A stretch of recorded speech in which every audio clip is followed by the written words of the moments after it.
À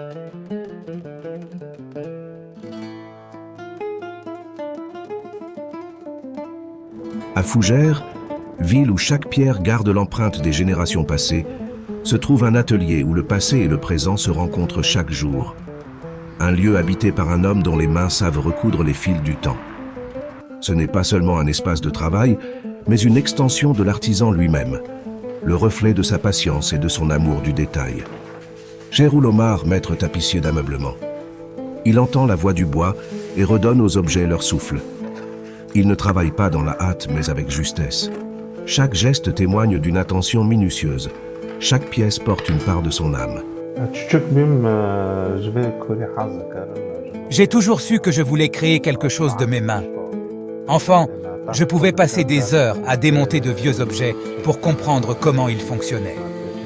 Cheroul est kurde syrien, issu d'un pays où chaque métier est une mémoire familiale. Il y a appris son savoir dès sa jeunesse, un savoir qu'il a emporté avec lui.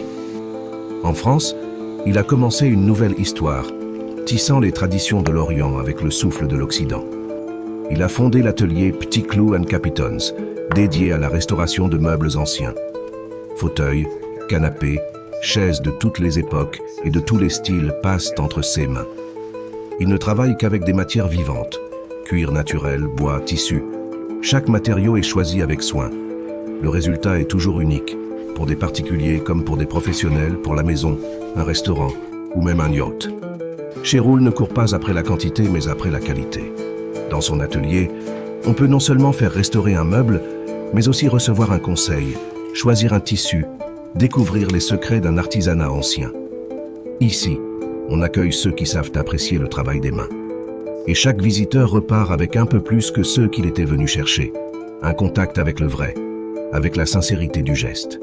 Ce client l'appelle le maître qui redonne vie aux choses. Aujourd'hui, les commandes sont moins nombreuses, mais Cheroul continue. Pour tout ce qui reste en Syrie, pour sa nouvelle maison en France et pour sa famille.